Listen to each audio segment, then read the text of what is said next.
each other's decks. They know what each other's playing, so they're pretty friendly, and they happen to be sitting next to each other in the first round. So they both know exactly what the other one is planning on doing, and we were told to make the comment, it's not weird if Bobbie fetches basics game one, he just knows. Yes. So I imagine we're going to see Bobbie Levdansky fetching some number of basics in this game one so that he does not get blood mooned out of the game. Yeah, if he doesn't do that, he's not doing it right. Yep. Alright. So I believe... See if either of them goes for a mulligan. And I think we'll go ahead and get the timer started and get them going. How many of the Four Horsemen are going down to Memphis? I'm not actually sure. Do you know if anybody's going to Memphis? No clue. Haven't heard anything. Haven't heard anything.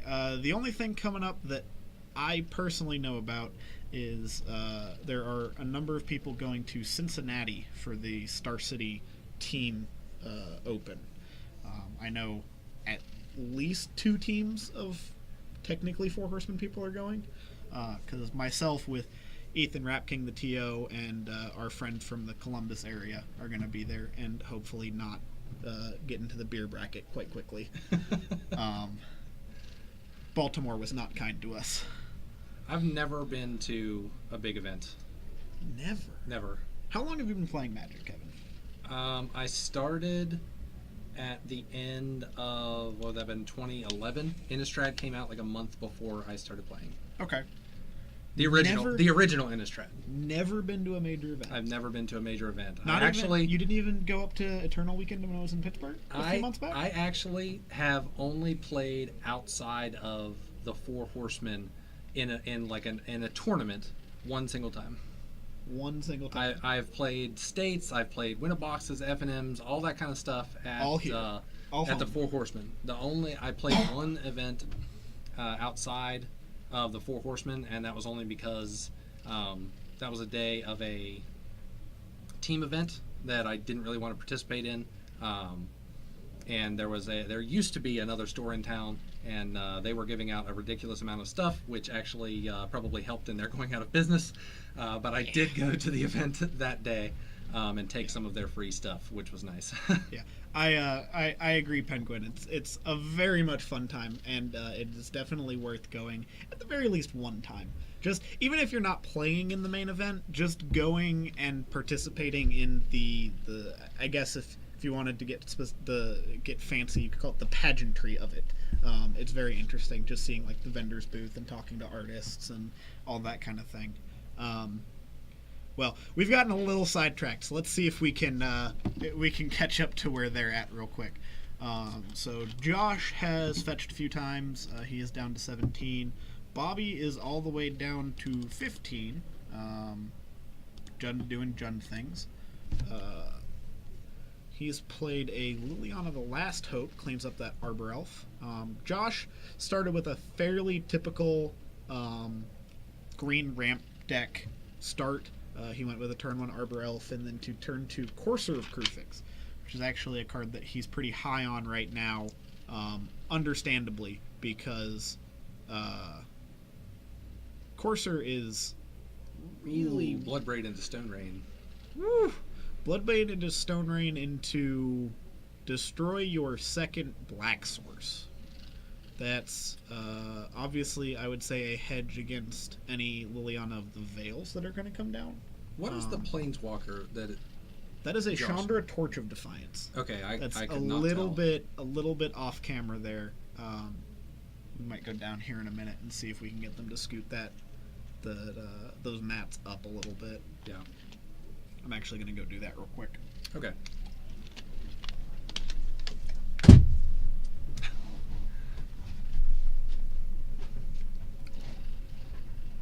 So Bobbie's not really got much going on right now, but we haven't seen Blood Moon yet.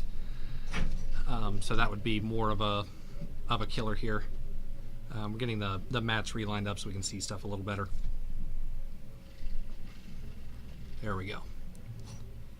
And oh wow, okay, it looks like Chandra's up at 7 already. So things are really looking pretty bad for Bobbie in this. Would you agree? Yeah.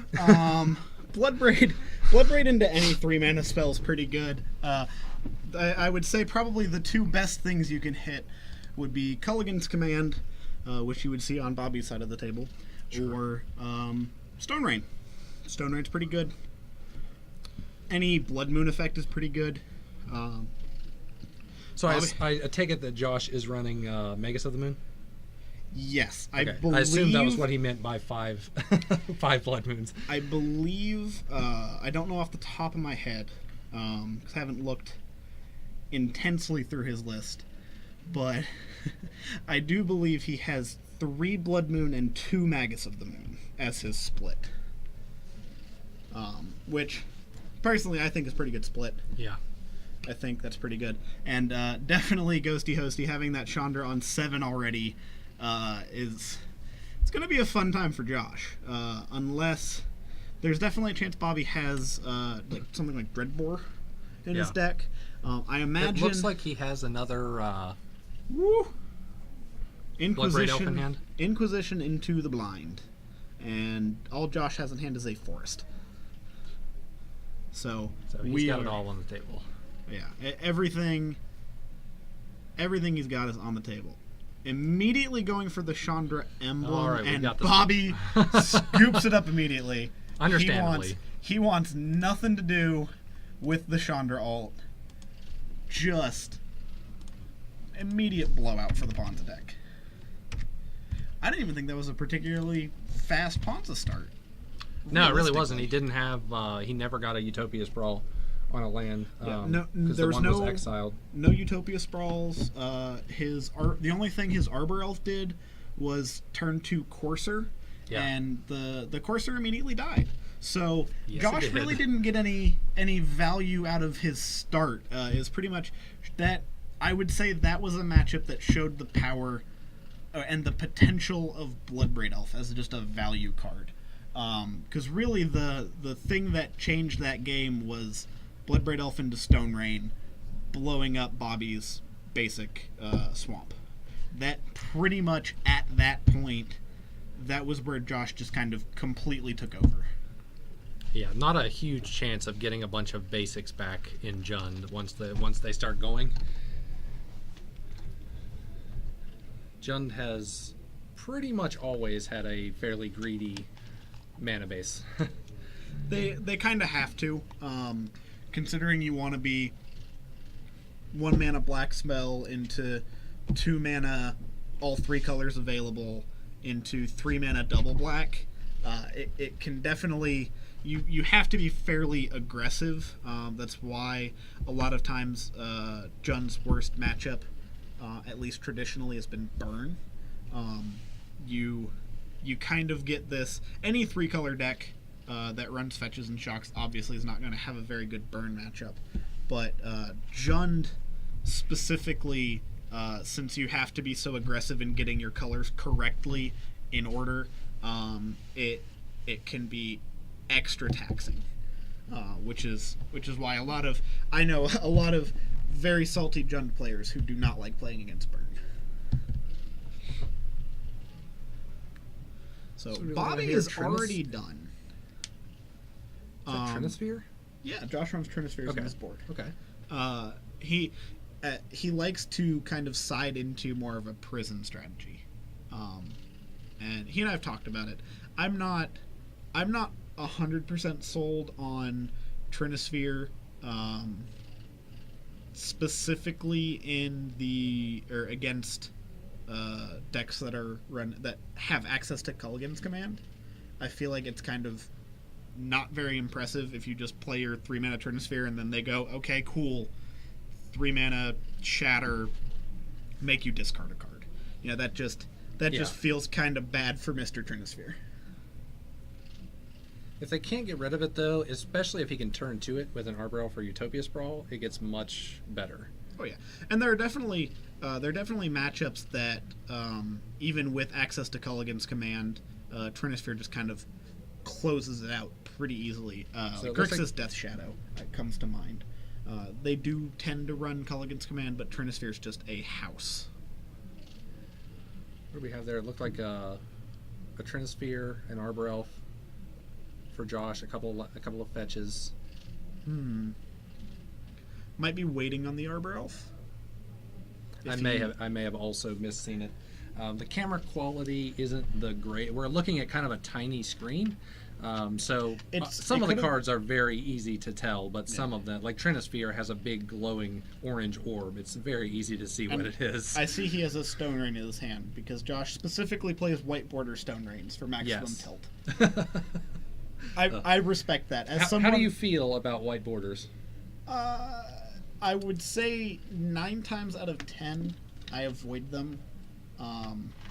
It's like I recently picked up some, I believe you pronounce it Carplazan Forest, the green-red Painland, and the shop that I picked them up from initially pulled 4 white bordered ones, and I was like, no, modern frame, please. That said, there are some decks that the white border cards are just, I would say, outright better. Like Tron, I think the white border Tron pieces are infinitely better than the single printing of black border Tron pieces. I just like the arts better. The arts do look better, but I'm very big. I like all my stuff to have matching frames, and I'm really big into looks. Most of my deck, I'm not 100% there, but I'm probably 95% there on foiling my deck. And I just don't like, because like originally whenever I first saw the Unstable Lands spoiled, I was like, I'm getting those in foil. But then after looking at them and how much different they look from typical Magic cards, I think that if I go for anything other than my full art Zendikar lands, that I'm probably going to go unhinged. That's fair. I personally, I think I still prefer the unhinged lands. The unstable lands, the artwork is absolutely gorgeous, but I do agree. I just them in a sleeve on the table just doesn't look quite right to me. In a vacuum, they're absolutely stunningly gorgeous, but yes, on the table, looking at your hand, you're looking at this hand and you see all these black borders or even white borders or whatever, and then you just see this blotch of like red or green or white or whatever, and it's weird. I would say kind of a similar effect to the masterpieces from Amonkhet, the Invocations. That a lot of people joke look like Yu-Gi-Oh cards. The arts on pretty much all of them are absolutely gorgeous. Like there's no denying that the art on, especially like Days, Spell Pierce, those Invocations are some of the best looking Magic art that's ever been made. But those frames just hold them back. And yes, Ghosty Hosty, I agree. John Avon is the best land artist. Every deck that I play that I can get John Avon basics in, I play John Avon basics. Yeah. One of the things that I didn't realize until a little bit more recently as I was looking through a bunch of cards that I had, the Return to Ravnica basics, John Avon did a set of each. Yes. And those arts are actually very beautiful. And so I have a couple decks that are modern decks that run Return to Ravnica basics just because they're John Avons. Yes. Specifically Storm. I like just Storm's a cheap enough deck. Play cheap basics. It's just worth it. That's another hard thing with, even looking at the unhinged lands, which are still very high in foil, the unstable lands, which are very high in foil. It's kind of hard to justify in a deck like mine. The most expensive foil, I think, is Emrakul. I would say the Emrakuls. Because even the original Mirrodin Tooth and Nails are only like $35 each. Yeah. So it's kind of hard to justify buying a $40, $50, $60 land, a basic land. Yeah. I would say for the Tooth and Nail deck, there's only one card that I would think possibly touches foil Emrakul. That would maybe be foil Xenagod. maybe. Actually, that's true. Just because of Commander. I do believe that Xenagos, as of last time I checked, which was probably 2 to 3 weeks ago, Xenagos had jumped up a lot. I tried to shop smart, so I did not pay nearly that for my my foil Xenagos. But I do. Last time I looked, I think he was like 45, and the Modern Masters Emrakul was 41. I want to say. Still, both cheaper than what we saw prices on the unhinged and unstable foil basics. Oh yeah, those foil basics are gorgeous, but like we've said, I'm not sure we can justify playing those in a deck. They don't fit. Ghosty Hosty, I do agree. The Soul Ring and Cloudstone Curio, gorgeous masterpieces. Yes. The Cloudstone Curio is one of my favorite arts. I personally have an inclination towards a lot of the, I guess what you call the affinity creatures. I think the Arcbound Ravager and Steel Overseer masterpieces are gorgeous. More so Arcbound Ravager than Steel Overseer. I also kind of like the Gear Hulks, but I also just like the Gear Hulks in general, so might be slight bias there.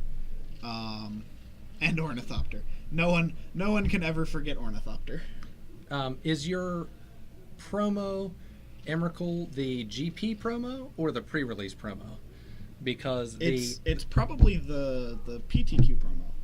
Oh yes, that's right. Arts PTQ, not GP. Yes. The RPTQ promo, the alt art one, which I really like. It's the best. It's fantastic. The only thing I dislike about it is, at a glance, it can be easy to confuse it with Emrakul: The Promised End, because they have similar color schemes.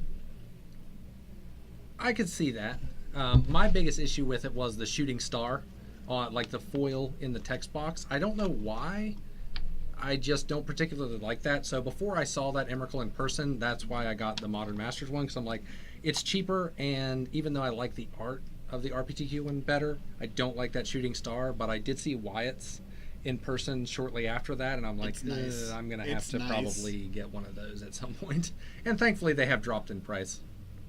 All right, so we're gonna go ahead and loop back to the action. Game 2 kind of came and went in a flash. Trinisphere did what Trinisphere does sometimes and just didn't matter. Bobbie already had a Tarmogoyf down, and at that point he was up to 4 or 5 land and was able to play another Tarmogoyf and Abrupt Decay to clear a blocker, and it just... Trinisphere did not matter. And yes, Ghosty Hosty, there is a game going on. We're doing a terrible job of play-by-play at the moment. So Josh is on the play for this game 3.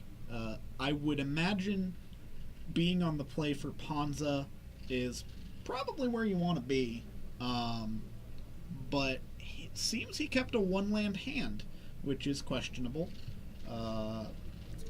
But sometimes you still do it. It's not the best choice against a deck like Jund or Grixis.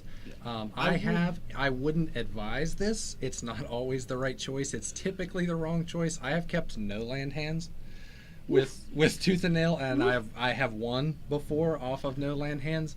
But it's generally not a good idea, especially when somebody can pick apart your hand with Inquisitions and Thoughtseizes. Yeah, I would say generally the only deck that I tend to keep 1-land hands on are the decks like, for instance, Grixis Death Shadow, where you have a plethora of 1 mana or no mana draw spells, so that you can kind of turn a 1-land hand into a 3-land hand real fast.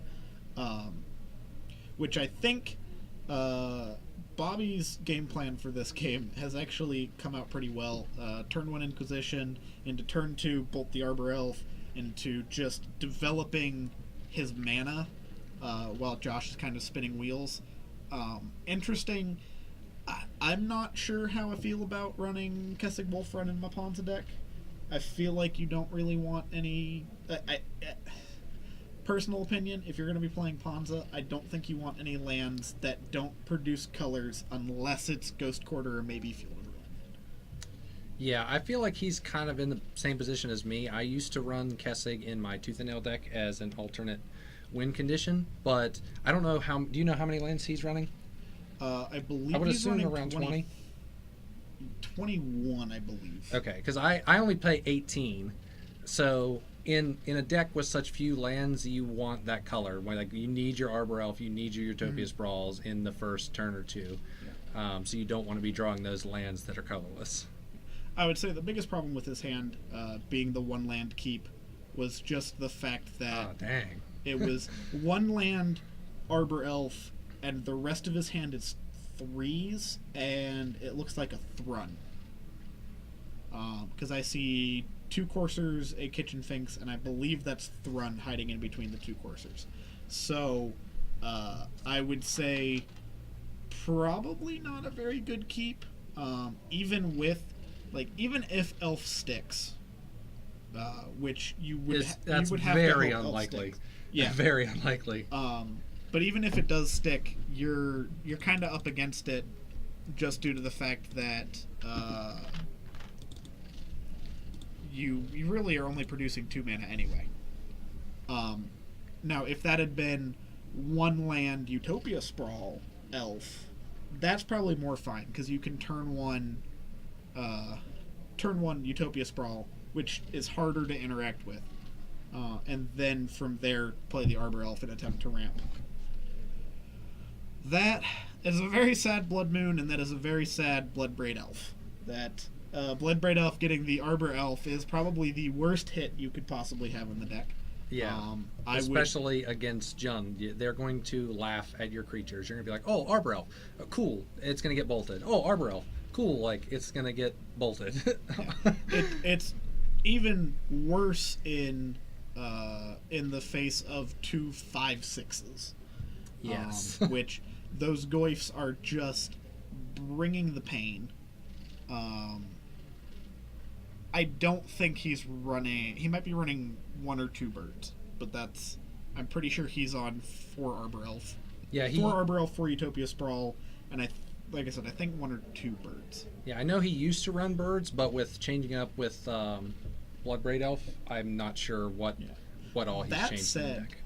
If he's running Kessig, he might still be running a decent number of birds, just because Kessig plus bird is actually kind of a win con. You can just dump all your mana into a bird. Well, Turbogoyf wins. I would say not particularly surprising. The fact that Bobbie was able to get both basic swamps and a basic forest before Josh managed to get a 3rd land, let alone a Blood Moon down, probably just spells doom. Yes. That's it.